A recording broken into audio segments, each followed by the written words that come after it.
पुण्यातल्या गर्दीच्या शहरात, जिथं रात्री दिव्यांच्या उजेडातही काही सावल्या लपलेल्या असतात, त्याच रात्री असे काही घडले ज्याने तरुणाची झाली ओरडून व तडफडून मृत्यू. त्याआधी तुम्ही जर चॅनलवर नवीन असाल तर नक्कीच सबस्क्राईब करा. चला तर घटना सविस्तर पाहूयात. घटना आहे पुण्यातील. तिथं राहायची एक स्त्री, अनाया. तिचं आयुष्य साधं नव्हतं.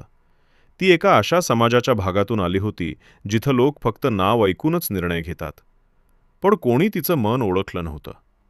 तिने लहानपणी घर सोडलं कारण वडिलांचा अत्याचार आणि समाजाची थट्टा तिच्या आत्मसन्मानावर जखमा करत होती.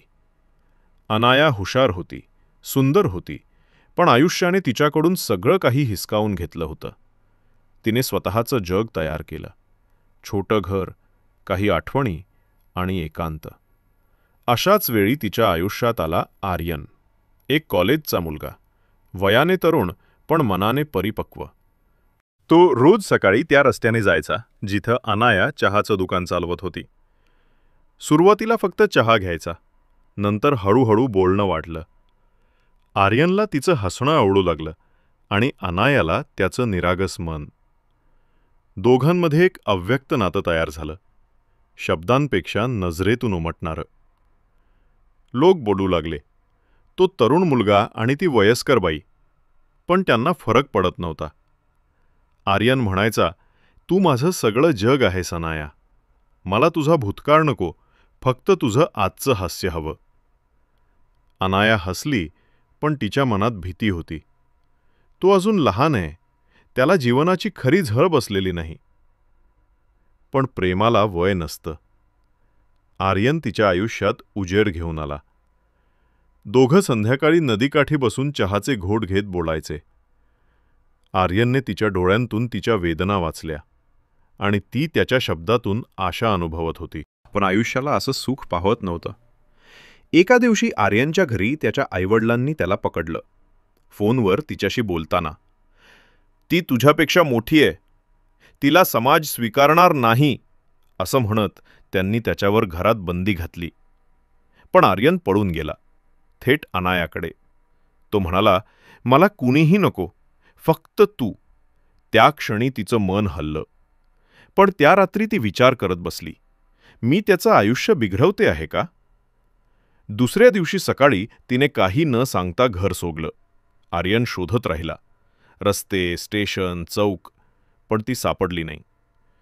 काही महिन्यांनी आर्यनचं आयुष्य पुन्हा चालू झालं, पण त्याच्या डोळ्यांत कायमचं रिक्तपण बसलं. त्याने शिक्षण पूर्ण केलं, नोकरी मिळवली, पण रोज तो तिच्या आठवणीने जगायचा. दरवर्षी तिच्या चहाच्या दुकानाजवळ जाऊन बसायचा, जणू ती परत येईल म्हणून. आणि एक दिवस त्याच ठिकाणी एक पत्र मिळालं, एका वृद्ध माणसाच्या हातून. पत्रावर लिहिलं होतं, आर्यनसाठी. आत लिहिलं होतं, प्रिय आर्यन, तू माझ्या आयुष्यातील सर्वात सुंदर अपघात होतास.